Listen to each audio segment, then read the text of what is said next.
What's going on, YouTube? So the Honda Accord nameplate is a name that carries a lot of weight since this has long been one of America's most popular sedans. And for 2026, this model is getting refreshed with new tech and design enhancements. So, what's new this year, and is it better than the Toyota Camry? Well, let's go ahead and find out.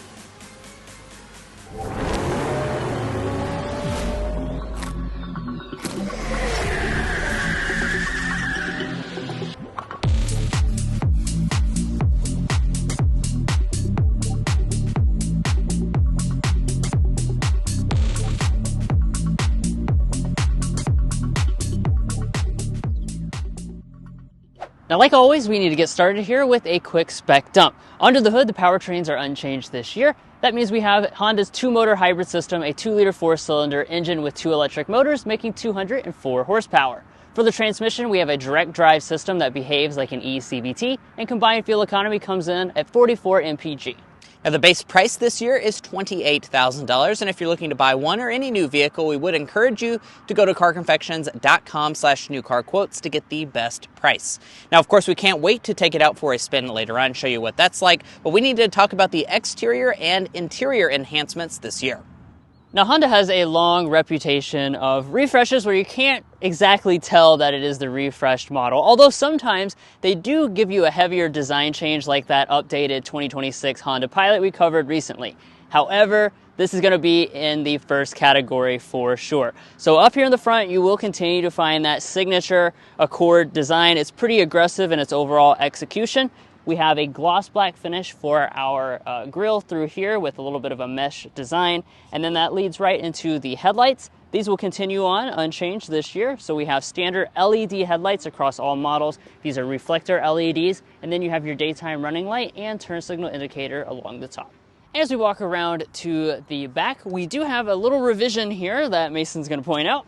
Yeah, what is that revision? Well, you have to have a pretty keen eye, but all of the sport models will have blacked out badging back here for this part. Not the Honda badge, but most of the badging will be blacked out. We're also going to have things like a black spoiler here on this sport model. And let's take a look at our taillights. So our taillights are very premium for the Accord. That doesn't really change this year. We have an LED brake light, LED amber turn signal, and LED reverse light. As we drop down to the lower fascia, we're not going to have any exposed exhaust or anything like that, but we do have a pretty aggressive look. Now, as we come over here to the wheels, I do have an update to report, and I think it'll be of great value to a lot of people if you're shopping at the lower end of the lineup. That's because our 17 and 19-inch alloys, now the 19-inch alloy becomes more available. You're going to get that on the SE trim level. So today we have the Sport L. This is towards the top of the lineup, but you actually get this wheel design now on the second to base trim, that SE that was just added last year. Now, as we move over here to our mirrors, you have a gloss black finish on the Sport models. You will get blind spot monitoring on all but the base LX trim, and then the EXL and above is where you add in the heating. Now, at the side of the Accord, it continues to be a very long option. It's around 196 inches in overall vehicle length. You'll see how much space that translates to in just a little bit. And as far as changes for 2026, one of the notable ones is the fact that you get the gloss window surrounds on all of your sport trim levels this year. Now, also on all of your trim levels is the fact that you have all 4 active safety features as standard equipment. That will even include things like traffic jam assist with your adaptive cruise control, and if you choose the Touring, you'll get front and rear auto braking. But guys, there's some tech upgrades that we need to dive into. But first, if you're new here, we're brothers, and we've been reviewing cars since we were 12 and 16. We started young, and since then, we've reviewed over 2,000 cars at every price point.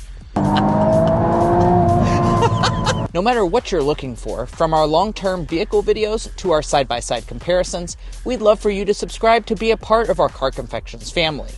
Let's learn a lot and have some fun with all the latest cars. All right, now let's move to the inside. First, here's our key fob. It's the typical Honda key fob, small, pretty high quality, and you have standard smart entry and remote start on all trims. That means to get inside, just grab behind the handle. That will unlock the door. And then let's check out the interior. Just like with the outside, there's no monumental design changes, but there are different changes to the actual details themselves, and we'll start to get into that, but first we need to begin with the seats. So the LX through the Sport trim will come standard with a cloth seat. Once you get to the EXL, that will upgrade you to the leather seats you see here today on our Sport L. Really nice design to these. They have perforation and some color contrast stitching. Just be aware that certain trims like this Sport L make you get black only, so you can't choose any of the other color options. Now, as far as the adjustments, you will have a power adjusting seat with two-way lumbar support on all but the base LX trim. And then the EXL trim level is where you'll add the memory seating. But let's go ahead and climb inside.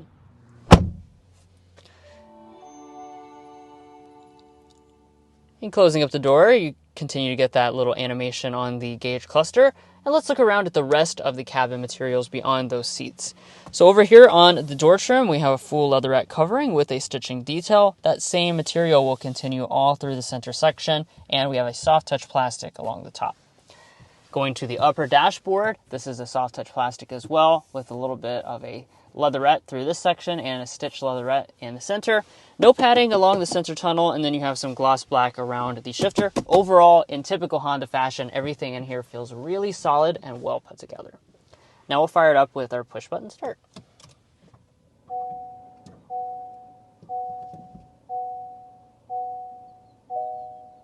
And jumping into the individual details, we'll start with the gauge cluster. We have the full digital cluster. It's a little over 10 inches. It is standard across the entire lineup. And just like other Honda products, you can customize a few of the different things inside of the screen. If you want a head-up display, that is available. You'll just need to choose the fully loaded Touring trim level.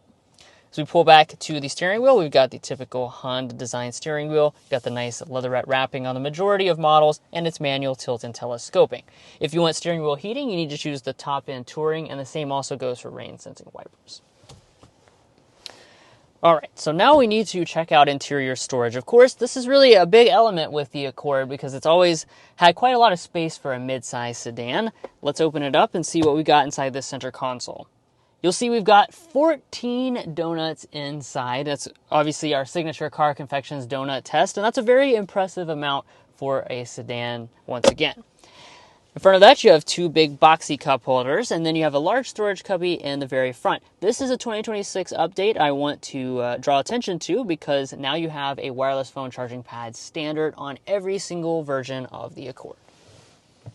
Coming back to the shifter, just a traditional style here, nothing complicated about it. Pull back for drive, go to the R for reverse. When you go into reverse, you'll see this backup camera pull up across the entire lineup. So Honda's still not adding the 360 camera with this refresh, unfortunately. You're gonna have to make do with this multi-view backup camera. Also, they probably could bump up the resolution a little bit overall. Back behind that, you have your drive mode controller, electronic parking brake with auto brake hold as well. And then let's move up into the center section where we can take a look at the climate controls.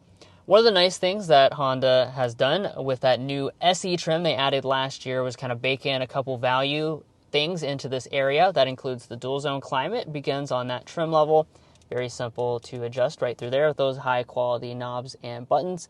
Also, that SE trim marks the very beginning of the 3-stage heated seats. So that means everything but the LX gets heated seats. If you want seat ventilation, you can get that, but that's going to be on just the Touring.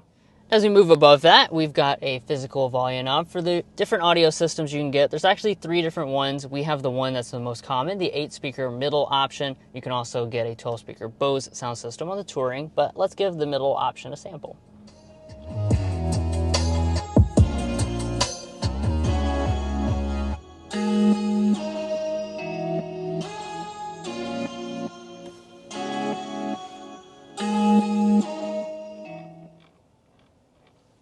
Overall, honestly, guys, this is a pretty good sounding sound system. Certainly fills up the cabin well. It has plenty of bass, and this will be more than enough for the majority of people, I anticipate. All right, let's zero in on technology because we've got an important improvement for 2026. And that's the fact that Honda has gotten rid of that old super tiny 7-inch display, and now you have a standard 9-inch display on the Accord lineup. That's going to be a big improvement, not just because the size itself is larger, but also because that display now has wireless Android Auto and Apple CarPlay abilities. Now, if you go up to the sport trim level or above, that's where you get this. This is a 12.3-inch display. This also has wireless Android Auto and Apple CarPlay abilities, and if you choose the top model, it comes with Google built in and gives you access to things like Google Maps. Overall, the performance of the system is nice and snappy, and it does perform better than that of our Camry. Up top here, you can get an auto-dimming mirror on the Touring and EXL trims. And then another feature that's standard actually on almost every single Accord is this sunroof. The thing to point out though is that you cannot get a panoramic style sunroof on your top trims. Now you saw how long this Accord was at the side, and a lot of that translates to a lot of rear seat room and cargo space. So let's go ahead and talk about the rear seat room first and foremost. What we're looking at is almost 41 inches of leg room and about 37 inches of headroom. Overall, those are really fantastic figures. That places it as pretty much the largest midsize sedan that money can buy in terms of rear space. Now, of course, I brought along the official Car Confections ruler. Now, the reason I do that is to get a realistic knee room figure.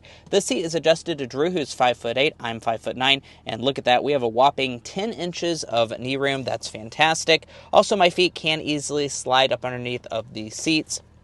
Speaking of the seats, these are actually really soft and comfortable here in the second row. And then if we fold down the armrest, we have 2 cup holders inside, and we also have a few vents as well. So you have the 2 vents and 2 USB ports, and those are actually standard on every single Accord. Now over on the door trim, it's going to be a little bit of the cheaper material, so it is hard touch through the center section and on the upper part. However, they do give you a little bit of padding on the armrest itself, and then you have some door storage down below.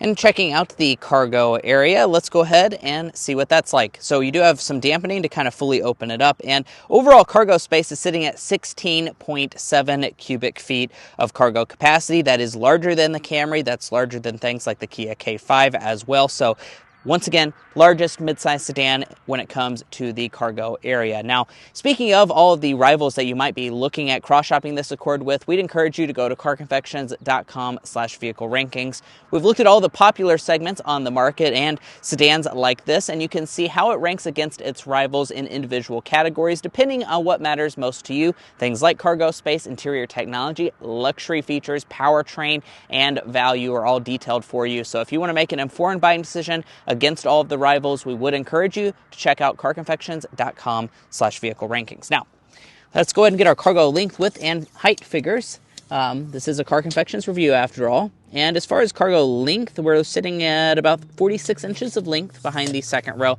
By the way, the second row does fold 60-40 split. As far as the opening, that's about 37 inches wide. The height is sitting at 22 inches. And then let's get the load-in height as well. About 27 inches. Now, underneath of the floor, we'll lift that up. As you can see, we do not have a spare tire. I do want to point out that the hybrid models do not affect the cargo capacity at all. And I did forget to mention the fact that you can get heated back seats here on the Accord. You just have to get the fully loaded Touring example. Well guys, here we are behind the wheel of the refreshed 2026 Honda Accord. In this test drive, we're going to be discussing quite a lot, as you can see on the screen right now. We'll also be getting things like our sound level reading so you can see how quiet it is. But first, let's start with a hard acceleration.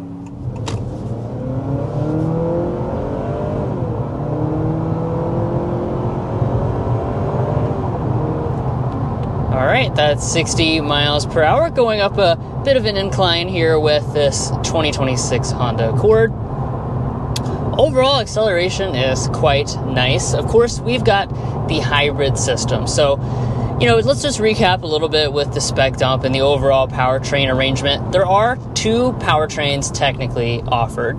You've got the 1.5-liter turbocharged 4-cylinder engine, but that's only on the lowest 2 trims. So that would be the LX and the SE. Everything else gets the hybrid system as standard equipment. It's a 2-liter 4-cylinder with 2 electric motors. We have 204 horsepower on board and 247 pound-feet of torque. those are nice power figures, especially for, you know, a mid-size sedan. And we've always really liked this hybrid system. It just has a very spunky and responsive feel. Yeah, while the horsepower is a little bit less than its main competition, the Toyota Camry, I do feel like the torque almost makes up for it. The nearly 250 pound-feet of torque really does give you a good push back in your seat as you accelerate. And I do think it's a pretty big upgrade over the standard engine option that, like you said, Drew said, you get on the lower two trim levels. I think this is definitely a pretty big upgrade in my opinion. Also, I love the fact that this hybrid system is definitely on the quieter side. So even under hard accelerations, it's nice and quiet. It just kind of blends into the background and gives you the power when you need it. Yeah, for those of you who don't know, we have been doing a long-term test of a Toyota Camry hybrid, actually, the 2025 we've had for about a year and a half. So we're very familiar with that product, of course. And, you know, going back to that sound, I do agree that it is a quieter operation overall with the hybrid system versus Toyota's system.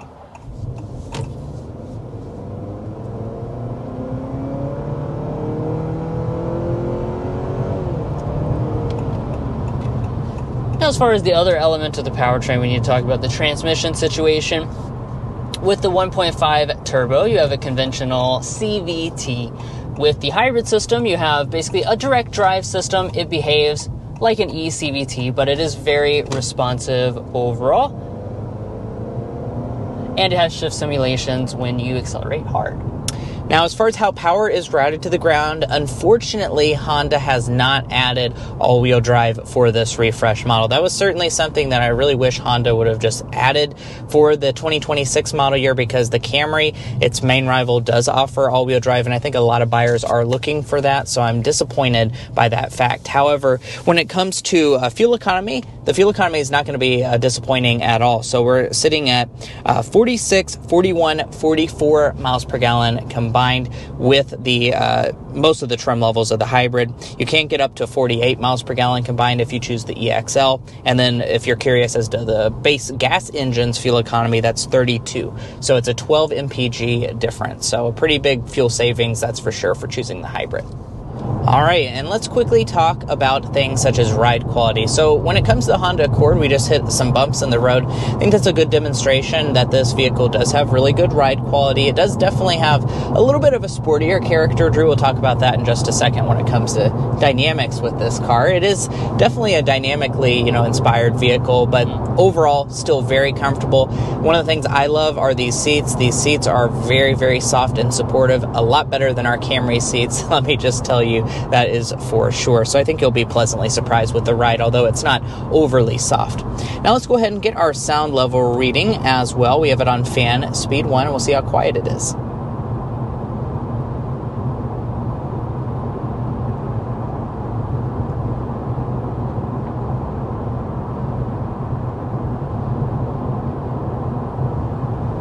.5 decibels is what we are sitting at as our sound level reading here in the Accord. And we don't have to sit here and guess how it compares to rivals. We can find that at carconfections.com/sound level readings. And once we look at those rivals, you will notice that that's not, the quietest option. As a matter of fact, there's not a ton of midsize sedans out there anymore, so this is going to be pretty much the loudest one that you can find in the cabin. We see that with a lot of Honda products. I will point out, as you go up the trim structure, they do tend to include more sound deadening, so if you want the quietest Accord, you probably should choose the Touring. Now let's get into our slam dunk and airball, our favorite and least favorite element. Drew, why don't you kick us off with the slam dunk of this vehicle? We're going to say the slam dunk is just how solid and well built this vehicle is, especially when we're talking about the cabin. It just has this really solid, well put together feel to it. Yeah. There's no panel gaps, no rattles, anything like that. Yeah, and we literally drove the Camry to come review this, and I will say it feels a lot more premium inside this cabin, just hopping directly out of the Camry into this. Now, on the flip side, on the airball, what we're going to say is we wish Honda had done more for the refresh, specifically on the outside. I think some people, are not a huge fan of the way this Accord looks based on the YouTube comments that we see, and I think they could have really improved it by just making some small tweaks, but Honda, they don't like to do big refreshes, and we didn't really get much on the outside, so I wish they had done a little bit more on that. And there's a couple elements that they could have added as well in terms of technology and luxury features. Now let's talk pricing. So you can see the full lineup of prices on the screen right now, but for this refresh, Honda really didn't raise the price much at all. I think it's around $500 on most of the trim levels, so you still have that pretty affordable price tag. Now we have the Sport L, which is one of the higher trims that you can get as the 26 model, 35.5 plus $455 paint, $1195 destination. All told, we're sitting at $37,145, which does mean it's a little bit more affordable than some of its main rivals like the Camry. As far as where it's manufactured, it is manufactured in Marysville, Ohio. And if you're looking to buy a Honda Accord, we would encourage you to go to carconfections.com/newcarquotes. The reason you should do that is because we have a tool on our website that'll connect you with local car dealers in your area to get you the best price. It's also going to give you access to invoice pricing information, which is a great tool to use in your dealership negotiating. If you'd like to take advantage of that, as well as useful tools such as our monthly payment tool, you can find all of that at carconfections.com/newcarquotes. But buying a vehicle is about more than just the original price, so let's talk about resale reliability and the warranty. First up, let's talk about resale value. Honda as a brand is very good, so it's an estimated 5-year and 60,000 mile retained percentage of 64.8%. Now, after 10 years and 120,000 miles, 34.34%, which means that this is actually the very best brand of every brand that we look at in the 5-year metric. Now, when it comes to reliability, the same can also be said. When we take in our latest 2026 data, Honda is rated as one of the very highest brands with overall reliability, and obviously well above the overall industry average. Now, if you'd like to learn more about our resale values, our reliability data, or our methodology, be sure to go to carconfections.com/resale and carconfections.com/reliability.